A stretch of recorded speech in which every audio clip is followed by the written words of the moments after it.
Good morning, मेरा नाम प्रीति कुमारी है। तो आज हम लोग यूकैरियोटिक सेल स्ट्रक्चर के बारे में स्टडी करने वाले हैं। तो ये मेरा टॉपिक सिनॉप्सिस आप देखिए। पहले हम लोग स्टडी करेंगे इंट्रोडक्शन, फिर सेल वॉल। ठीक है, बेसिकली आज हमारे जो क्लास है वो सिर्फ सेल वॉल के लिए है, यूकैरियोटिक सेल वॉल के लिए। तो सेल वॉल में हम लोग क्या क्या देखेंगे? Chemical composition of cell wall, structure of cell wall, layers and components in cell wall, and then we will see pits, plasmodesmata, and lastly we will see function of cell wall, right? तो आइए हम लोग introduction से शुरू करते हैं। ठीक है, यूकैरियोटिक सेल जो होते हैं वैसे सेल होते हैं जिसमें वेल ऑर्गेनाइज्ड न्यूक्लियस पाया जाता है, राइट? हमने प्रोकैरियोटिक सेल के बारे में पढ़ा था। ठीक है, तो उसमें हम लोगों ने देखा था कि न्यूक्लियस जो होते हैं प्रोकैरियोट्स के, वो जस्ट एक सिंगल स्ट्रैंड ऑफ डीएनए के वो बने होते हैं जो कि कॉइल्ड होते हैं और लूप्ड होते हैं। ठीक है, लेकिन यूकैरियोटिक सेल में एक वेल ऑर्गेनाइज्ड न्यूक्लियस होता है। ठीक है, ये हम लोग मेंशन करते हैं। Contains well organized nucleus, right. Next क्या है? इसमें two cell envelope system of organization पाया जाता है। क्या पाया जाता है? Two cell envelope system of organization. ठीक है, ऐसा मैंने क्यों कहा two cell envelope system of organization? आपने बैक्टीरिया में पढ़ा था कि बैक्टीरिया के जो सेल एनवेलप होते हैं उसमें 3 लेयर होते हैं, राइट? ग्लाइकोकैलिक्स, सेल वॉल और प्लाज्मा मेम्ब्रेन। ठीक है, लेकिन यूकैरियोटिक सेल में 2 सेल एनवेलप सिस्टम पाया जाता है। मतलब एक सेल एनवेलप जो है, जो सेल को सराउंड करता है, विच सराउंड्स द साइटोप्लाज्म और सेल, राइट? और दूसरा जो है जो सेल ऑर्गेनेल्स को सराउंड करता है। ठीक है, तो इसलिए इसको कहते हैं टू सेल एनवेलप सिस्टम। ठीक है, अब यहाँ पे हम देखते हैं, अगर हम एनिमल सेल की बात करते हैं तो एनिमल सेल में सेल एनवेलप क्या हुआ? एनिमल सेल में सेल एनवेलप जो होते हैं वो जस्ट प्लाज्मा मेम्ब्रेन जो होते हैं उसको हम लोग सेल एनवेलप कह सकते हैं, राइट? लेकिन अगर हम प्लांट, फंजाई और कुछ प्रोटिस्ट की बात करें, प्रोटिस्टा, तो उसमें क्या क्या होता है? उसमें होता है सेल वॉल और प्लाज्मा मेम्ब्रेन। ठीक है, तो एनिमल में क्या होता है? एनिमल में क्या क्या होता है? ये जो प्लाज्मा मेम्ब्रेन जो होता है, प्लाज्मा मेम्ब्रेन constitutes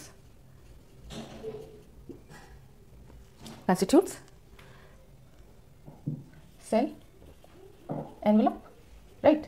लेकिन अगर हम लोग प्लांट्स, फंजाई और कुछ प्रोटिस्ट की बात करें, प्रोटिस्ट, ठीक है, इसमें क्या पाया जाता है? इसमें पाया जाता है, पहले लिखते हैं cell wall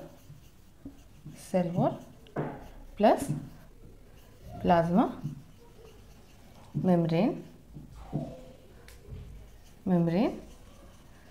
constitutes cell envelope. ठीक है, अच्छा, यूकैरियोटिक सेल में प्रोटोप्लास्ट किसको कहेंगे? प्रोटोप्लास्ट किसको कहेंगे? हम लोगों ने बैक्टीरिया में पढ़ा था, बैक्टीरिया में प्रोटोप्लास्ट किसको कहते थे? साइटोप्लाज्म और न्यूक्लियर मटेरियल, उसको हम लोग कलेक्टिवली क्या कहते थे? प्रोटोप्लास्ट। लेकिन यूकैरियोटिक सेल में प्रोटोप्लास्ट क्या होते हैं?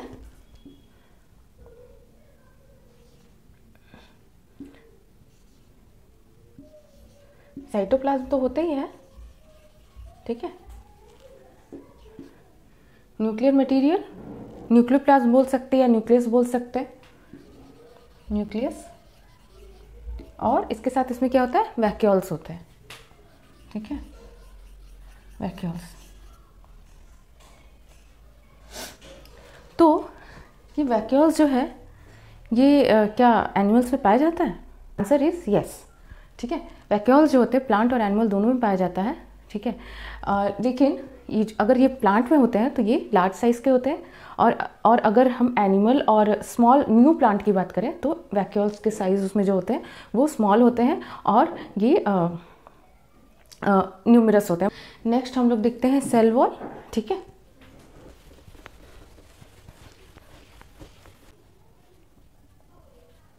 सेल वॉल, ठीक है। तो सेल वॉल को सबसे पहले किसने ऑब्जर्व किया था? सबसे पहले सेल वॉल को ऑब्जर्व किया था रॉबर्ट हुक ने 1665 में। आपने पढ़ा होगा कि सबसे पहले जो सेल की डिस्कवरी है वो किसने की थी? रॉबर्ट हुक ने की थी, राइट। तो ये सेल वॉल की डिस्कवरी भी उन्होंने ही की थी, लेकिन वो जो डिस्कवरी उनकी जो थी वो डेड कॉर्क पे थी, राइट, जो कि लिविंग नहीं था। तो उन्होंने सेल की डिस्कवरी की थी, सेल टर्म को कॉइन किया था, राइट, लेकिन वो जो उनका जो ऑब्जर्वेशन था वो डेड सेल पे था, ठीक है। लिखते हैं, firstly observed by Robert Hooke in 1665। अच्छा, ये सेल वॉल किस में पाया जाता है?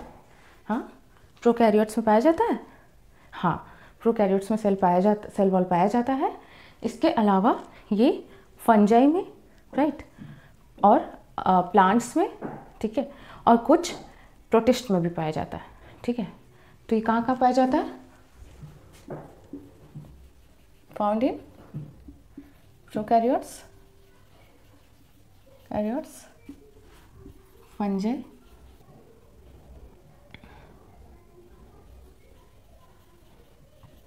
प्रोटिस्ट एंड प्लांट्स, ठीक है। तो आइए हम लोग इसकी केमिकल कंपोजिशन को देखते हैं, ठीक है। प्लांट्स में क्या क्या होता है? प्लांट्स में होता है बेसिकली इसमें वाटर होता है, ठीक है, वाटर, फिर हेमीसेल्यूलोज, ठीक है, सेल्यूलोज, पेक्टीन, प्रोटीन, ठीक है। वाटर जो होता है इसमें 30 to 60% होता है, 5 to 15% हेमीसेल्यूलोज होता है, ठीक है, 2 to 8% pectin and 1 to 3% protein होता है, ठीक है। तो प्लांट्स में क्या क्या होता है? Water 30 to 60%, hemicellulose 5 to 15%, pectin होते हैं 2 to 8% और प्रोटीन होते हैं 1 to 3%। अगर हम एल्गी की बात करें तो एल्गी में मैनॉन्स होते हैं, गैलेक्टेंस होते हैं, कैल्शियम कार्बोनेट होते हैं, सेल्यूलोज होते हैं। प्लांट में वाटर, हेमीसेल्यूलोज, सेल्यूलोज, पेक्टीन और प्रोटीन पाया जाता है, जबकि एल्गी में मैनॉन्स, गैलेक्टेंस, कैल्शियम कार्बोनेट और सेल्यूलोज पाया जाता है, ठीक है। तो आइए हम लोग इसके स्ट्रक्चर के बारे में देखते हैं। डिटेल में हम लोग स्टडी करते हैं सेल वॉल स्ट्रक्चर के बारे में, राइट।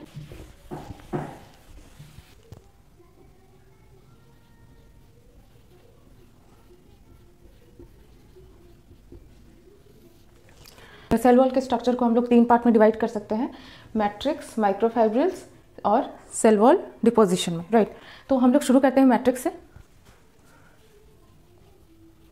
मैट्रिक्स क्या होता है? मैट्रिक्स एक जिलेटिनस सब्सटेंस होता है जो सेल वॉल में पाया जाता है। इसमें जैसे कि मैंने पहले बताया वाटर, ठीक है, तो वाटर का कंस्टिट्यूएंट मैंने बताया 30 to 60%, ठीक है। नेक्स्ट क्या पाया जाता है? नेक्स्ट है हेमी सेल्यूलोज, ये कितना होता है? 5 to 15%। हेमी सेल्यूलोज जो होता है ये 5 to 15% होता है, और इसका सबसे मेजर कैरेक्टर ये होता है कि ये हेट्रोपॉलीसैकेराइड होता है, ठीक है। हेट्रोपॉलीसैकेराइड मतलब बहुत सारे डिफरेंट मोनोसैकेराइड से मिलकर ये बना होता है, ठीक है। तो हम लोग लिखते हैं इट इज़ हेट्रोपॉलीसैकेराइड, ठीक है। हेमीसेल्यूलोज क्या करता है? It binds microfibrils to the matrix of cell wall, ठीक है।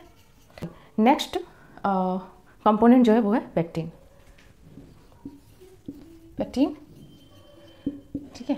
पेक्टीन कितना होता है? 2 से 8%, ठीक है, और सबसे मेन फंक्शन क्या है इसका, determine the hydration of the cell.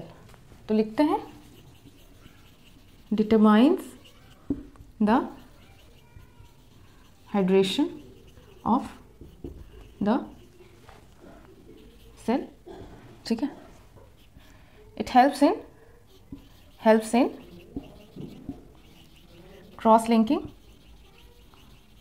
Of substances,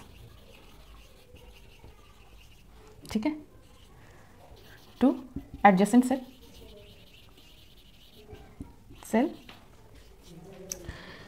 maintains growth of the cell, maintains growth, okay.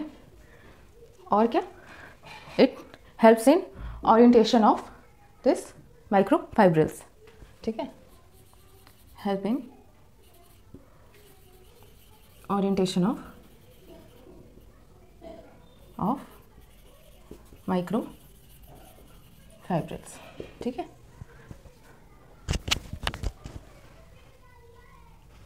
तो वाटर हो गया, हेमीसेलुलोज हो गया, पेक्टिन हो गया, ठीक है। अब नेक्स्ट क्या है, लिपिड। तो लिपिड कितना होता है, 0.5 to 3%, ठीक है। ये क्या करता है, it helps in the movement of hydrophobic substances across the cell wall, helps in movement of hydrophobic substances. Hydrophobic substances क्या होता है, ऐसे सब्सटेंस जो वाटर में सॉल्युबल नहीं होते हैं, ठीक है। तो helps in movement of hydrophobic substances across the cell wall, ठीक है। नेक्स्ट है प्रोटीन, ठीक है, 1 to 3%। ये सेल वॉल में जो प्रोटीन होते हैं वो it is basically in the form of enzymes, function as enzymes that control metabolic activity of cell wall, metabolic activity of cell wall, ठीक है। प्रोटीन हो गया। नेक्स्ट है एक्सटेंशन,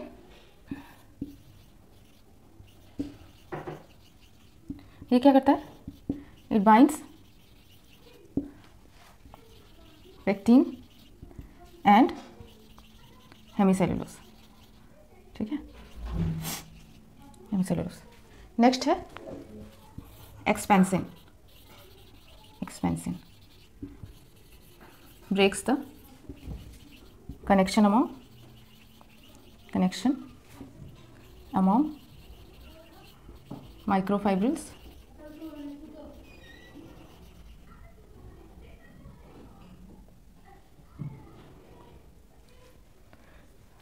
ठीक है। तो ये क्या करता है, it breaks the connection among the microfibrils.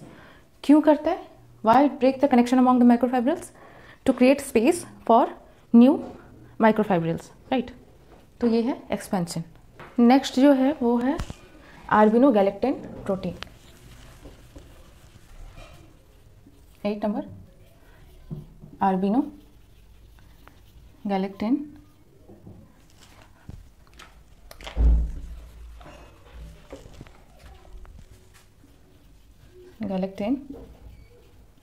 Protein, ठीक है। ये क्या करते हैं, ये it helps in growth and differentiation of cell, ठीक है। तो बेसिकली मैट्रिक्स में इतने सारे कंपोनेंट्स हैं, ठीक है। नेक्स्ट हम लोग देखते हैं माइक्रोफाइब्रिल्स, ठीक है। माइक्रोफाइब्रिल्स जो होते हैं वो बेसिकली स्टील बार्स की तरह काम करते हैं, ठीक है। और ये क्या करते हैं, ये सेल वॉल को ये भी रिजिडिटी प्रोवाइड करते हैं, ठीक है। और प्लांट में जो होते हैं, प्लांट में जो माइक्रोफाइब्रिल्स होते हैं वो सेलुलोज के बने होते हैं, राइट। और ये सेलुलोज जो होते हैं बीटा 1,4 लिंक्ड ग्लूकोज रेसिड्यू के लॉन्ग चेन होते हैं, ठीक है। तो माइक्रोफाइब्रिल्स क्या करता है, it provides rigidity to cell wall, ठीक है। In plant it is formed of cellulose, और ये सेल्यूलोज क्या होते हैं, ये सेल्यूलोज होते हैं 2000 to 2500 long straight chain of beta 1,4 linked glucose residue, ठीक है। तो प्लांट में क्या क्या होते हैं, प्लांट में ये क्या सेल्यूलोज से बने होते हैं, और ये सेल्यूलोज क्या होते हैं, it is a 2000 to 2500 long straight chain of beta 1,4 linked glucose residue, ठीक है।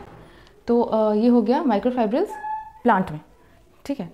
इसके अलावा जो फंजाई होते हैं, फंजाई में जो होते हैं ये माइक्रोफाइब्रिल्स जो होते हैं वो काइटिन के बने होते हैं, ठीक है। तो काइटिन जो होते हैं ये आपने पढ़ा होगा कि आर्थ्रोपोड्स जो होते हैं उसमें भी काइटिन पाया जाता है, ठीक है। आर्थ्रोपोड्स मतलब उसमें बेसिकली इंसेक्ट और क्रस्टेशियन में जो हार्ड कवरिंग होती है उनके बॉडी की, वो काइटिन का बना होता है। तो फंजाई में ये काइटिन के बने होते हैं, ठीक है। तो हम लोग लिखते हैं इन fungi it is formed of इसको कहते हैं काइटिन और फंगल सेल्यूलोज, ठीक है। तो ये हो गया माइक्रोफाइब्रिल। नेक्स्ट हम लोग देखते हैं cell wall deposition.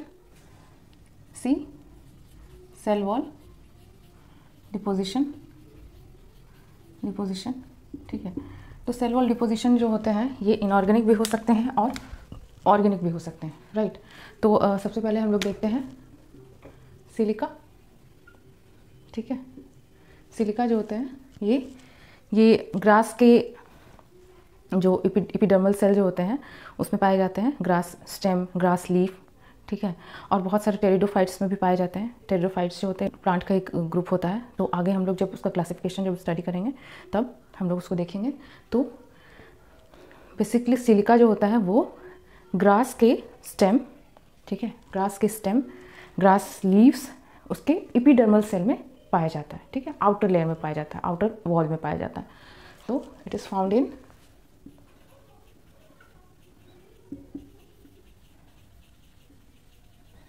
epidermal cell of grass stem, grass leaves and some pteridophytes, ठीक है। ये बेसिकली इसका जो मेजर फंक्शन है, ग्रास स्टेम और ग्रास लीव्स में ये सिलिका पाया जाता है, वो एक इरिटेशन प्रोवाइड करता है ग्रेजिंग एनिमल्स के लिए। तो क्या होता है कि ये अपने आप को सर्वाइव कर पाता है उस जगह में ग्रेजिंग एनिमल्स से, ठीक है। तो ये प्रोवाइड इरिटेशन बेसिकली ये क्या करता है, ये इरिटेशन प्रोवाइड करता है किसके लिए, ग्रेजिंग एनिमल्स के लिए, एनिमल्स, ठीक है, एनिमल्स। नेक्स्ट है ये प्लांट को फंगल अटैक से भी प्रोटेक्ट करता है, ठीक है। Protect plant from fungal attack, right. ये हो गया सिलिका। अभी हम लोग देखेंगे नॉन सिलिशियस मटेरियल्स, ठीक है। तो नॉन सिलिशियस मटेरियल, ठीक है, मटेरियल। तो बेसिकली इसमें क्या क्या आएगा, आयरन एंड कैल्शियम। और ये बेसिकली किसमें पाया जाता है, found in aquatic animals, aquatic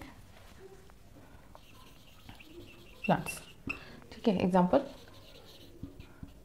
कारा, ठीक है। नेक्स्ट हम लोग देखते हैं क्यूटीन। ठीक है, तो क्यूटीन जो होता है, आपने सुना होगा क्यूटिकल लेयर। ठीक है, प्लांट्स में क्यूटिकल लेयर पाए जाते हैं। तो क्यूटीन जो होता है वो क्यूटिकल लेयर का ही एक कंपोनेंट आप समझिए, क्योंकि क्यूटीन और वैक्स मिलकर क्यूटिकल लेयर बनाते हैं। ठीक है, तो ये क्या करता है, it helps in reducing the rate of transpiration in land plants.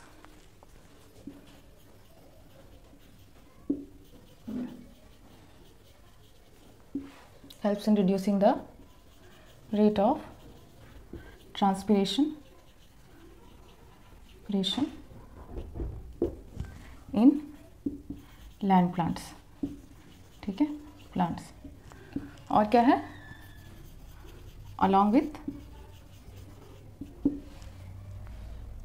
wax it forms cuticle layer.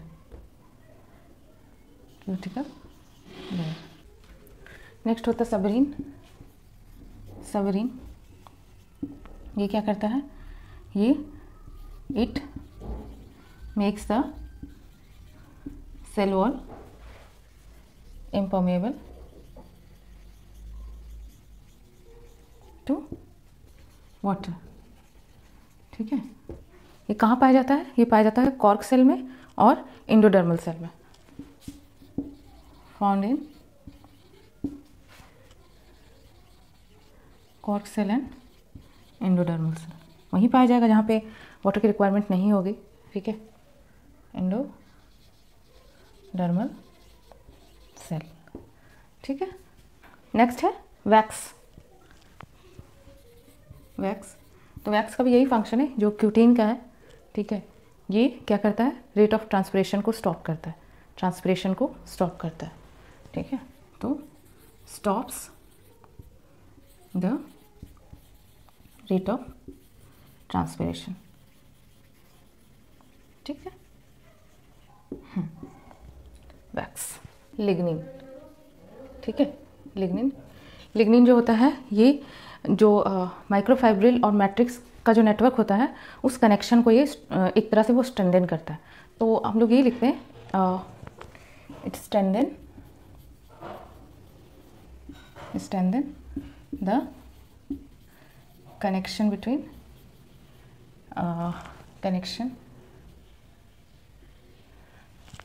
ऐसा लिखते हैं, the network of microfibril and matrix of cell wall।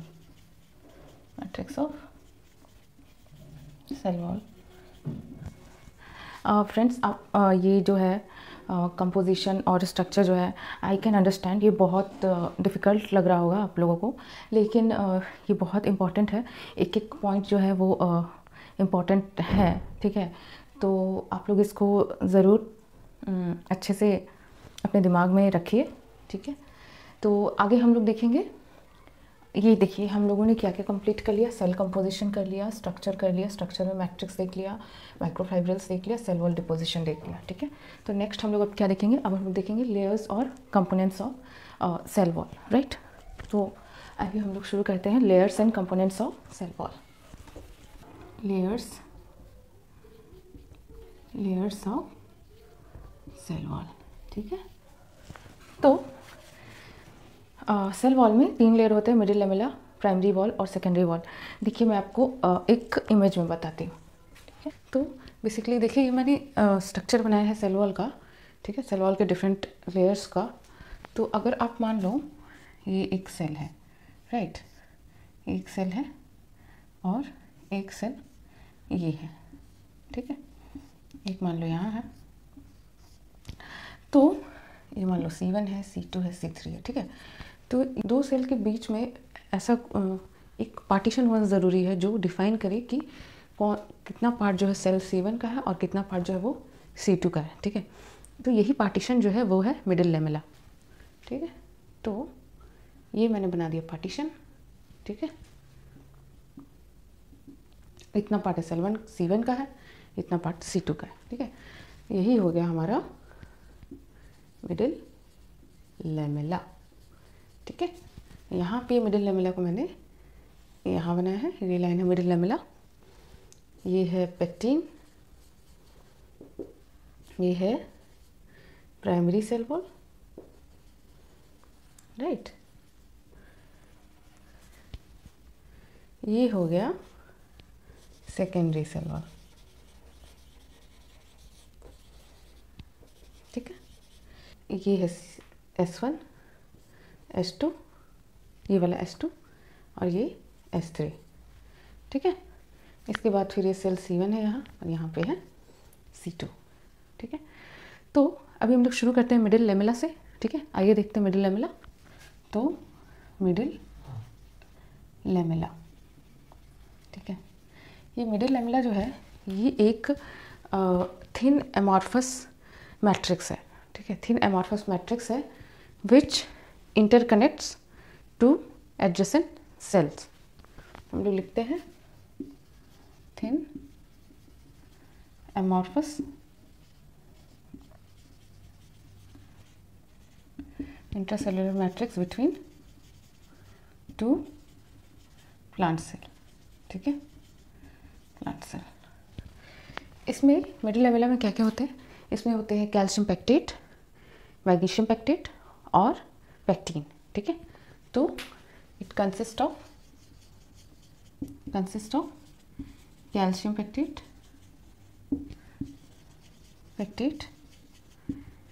Magnesium pectate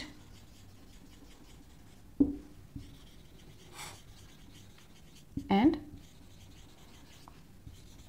pectin, ठीक है। कैल्शियम और magnesium helps in cross linking of pectin compounds, ठीक है। तो ये लिखते हैं helps in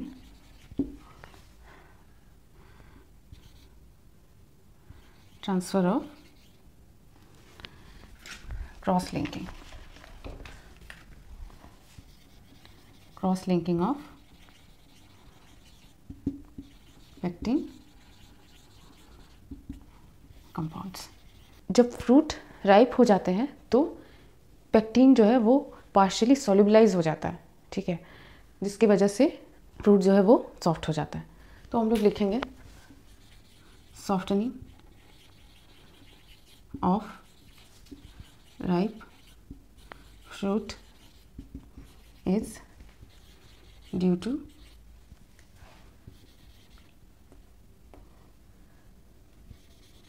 partial solubilization of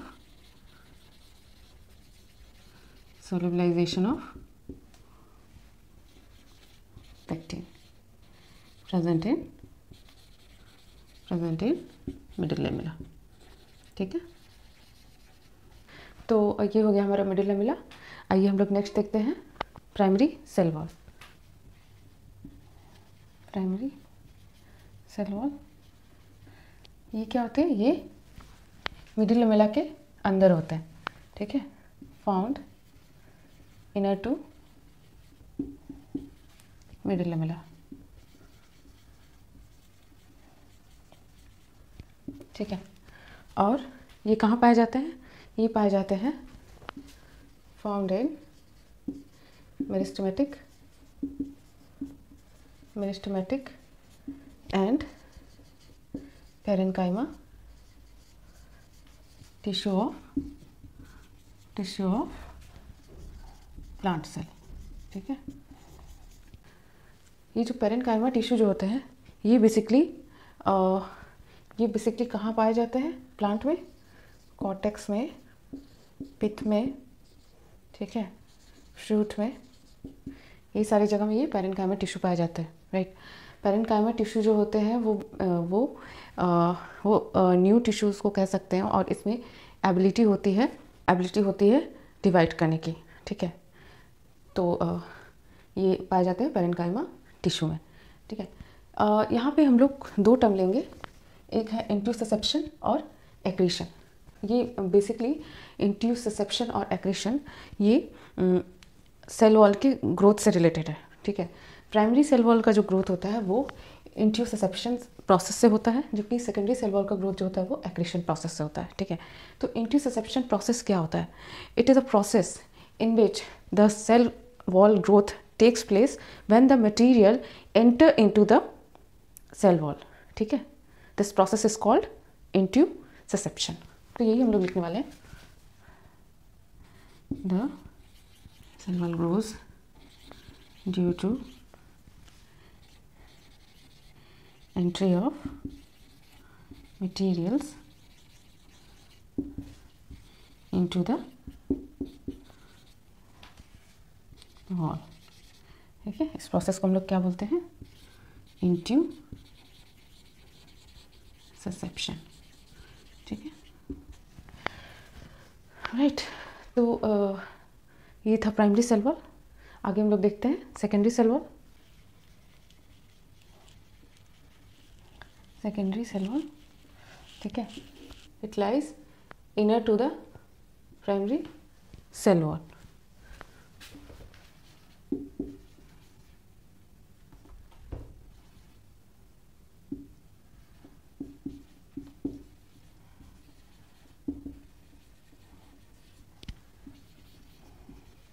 ठीक है, it grows when primary cell wall stops growing. ठीक है, नेक्स्ट जो होता है ये कहाँ पे पाया जाता है? ये स्क्लेरेन्काइमा टिश्यू में पाया जाता है. ठीक है, found in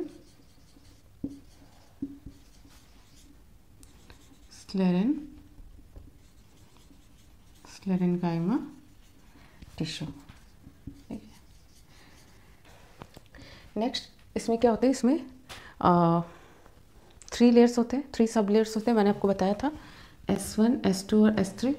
ठीक है, तो ये तीनों लेयर्स जो होते हैं ये स्ट्रक्चरली सिमिलर होते हैं when we compare it with primary cell wall. ठीक है, प्राइमरी सेल वॉल. तो इसको हम लोग लिखते हैं 3 सब लेयर्स. 3 सब लेयर्स होते हैं. ठीक है, S1, S2 और S3. और तीनों का प्रॉपर्टी क्या है? ये तीनों स्ट्रक्चरली सिमिलर टू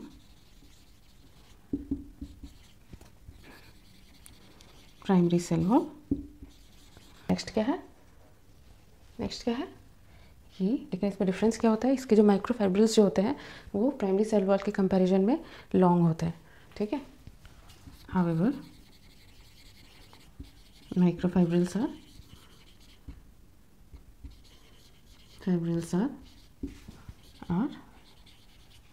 लार्जर. ठीक है, ये हो गया हमारा सेकेंडरी सेल वॉल. ठीक है, इसके अलावा भी टर्शियरी सेल वॉल भी होता है कुछ प्लांट्स में. तो टर्शियरी सेल वॉल जो होंगे वो इसके सेकेंडरी सेल वॉल के इनर में होते हैं, अंदर होते हैं. और ये जो टर्शियरी सेल वॉल जो होते हैं ये इजीली डिस्टिंग्विशेबल होते हैं अगर इस पर स्टेन अप्लाई किया जाए तो. ठीक है, केमिकली भी ये डिफ्रेंशिएटेड होता है. राइट, तो ये हमारा हो गया लेयर्स. हमने स्टडी कर लिया primary cell wall, secondary cell wall. अब हम लोग देखते हैं पिट्स क्या होता है. ठीक है, एक और बात मैं बताना चाहती हूँ. ये जो सेकेंडरी सेल वॉल होता है इसमें एक्रीशन ग्रोथ होता है. ठीक है, एक्रीशन ग्रोथ ऐसा ग्रोथ होता है, it is a type of growth in which the materials are externally deposited. Right, materials are externally deposited in the cell wall. Right,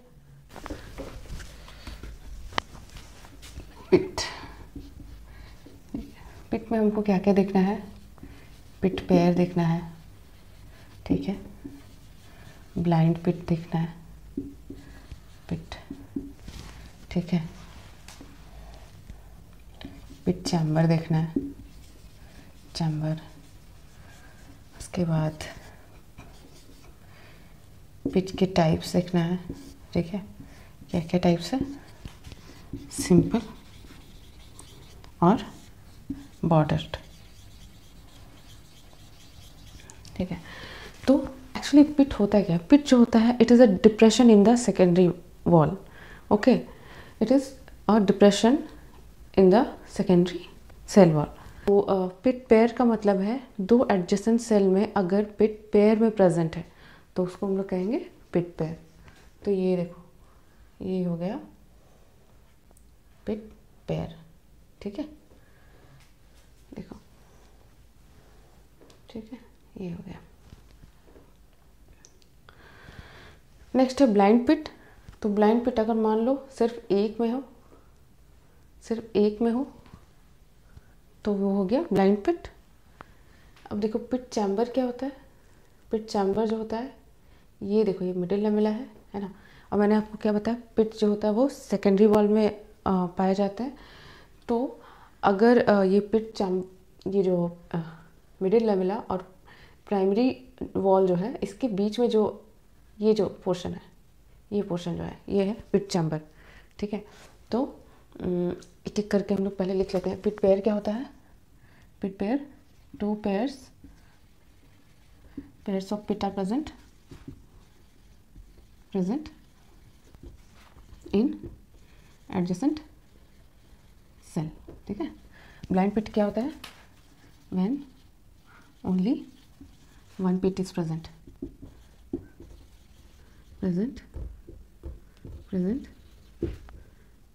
in cell, ठीक है, in cell wall। Pit chamber क्या होता है, lies between किसमें middle lamella, ठीक है, middle lamella और primary cell wall, ठीक है, सेल वॉल हो गया। अभी हम लोग पिट्स के टाइप देखते हैं, सिंपल और ब्रांच्ड। तो यहाँ पे देखते हैं, ये देखो, ये है सिंपल पिट, ये हम लोग फ्रंट व्यू समझ लो इसको, ठीक है, फ्रंट व्यू, राइट। और इसका अगर हम लोग साइड व्यू ले तो कैसा होगा, ये, ठीक है, ये हो गया सिंपल पिट, ठीक है। मिडिल लेमेला हो गया, यहाँ प्राइमरी सेल वॉल होगा, यहाँ सेकेंडरी होगा, जो भी है ये सेकेंडरी हो गया, हो जाएगा। तो ये हो गया साइड व्यू। अगर बॉर्डर्ड होगा तो कैसा होगा,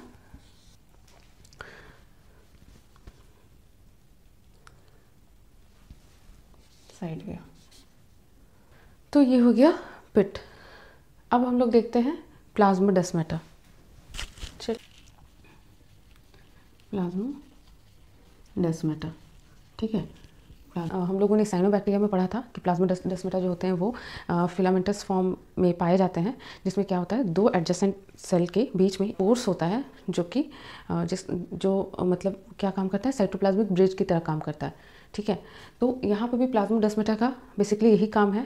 प्लाज्मोडेस्माटा जो होता है, ये it is a cytoplasmic bridge between 2 adjacent cell. तो हम वही लिखने वाले हैं, साइटोप्लाज्मिक ब्रिज, ऐसा लिख सकते हैं, forms cytoplasmic bridge between 2 adjacent cell, ठीक है। दूसरा फंक्शन इसका क्या होता है, it transport the material from the cytoplasm of one cell to the cytoplasm of another cell. तो क्या करते हैं, transport material from cytoplasm of one cell to the other cell, ठीक है। तो अब आप पूछोगे कि पिट्स और प्लाज्मोडेस्माटा में डिफरेंस क्या है, क्योंकि दोनों का तो फंक्शन एक ही जैसा लग रहा है, राइट। कि पिट्स जो है वो सेकेंडरी वॉल में पाया जाता है, ठीक है। पिट्स जो होता है वो सेकेंडरी वॉल में पाया जाता है, लेकिन प्लाज्मोडेस्माटा जो होता है वो साइटोप्लाज्मिक ब्रिज होता है, साइटोप्लाज्म को कनेक्ट करता है, ठीक है। नेक्स्ट हम लोग देखते हैं function of cell wall. Function of cell wall, ठीक है। First function, it provides rigidity to the cell, provides rigidity, ठीक है। नेक्स्ट क्या है, protect cell from mechanical injury, ठीक है। Prevent cell from pathogens, right. Next क्या है, controls entry and exit of materials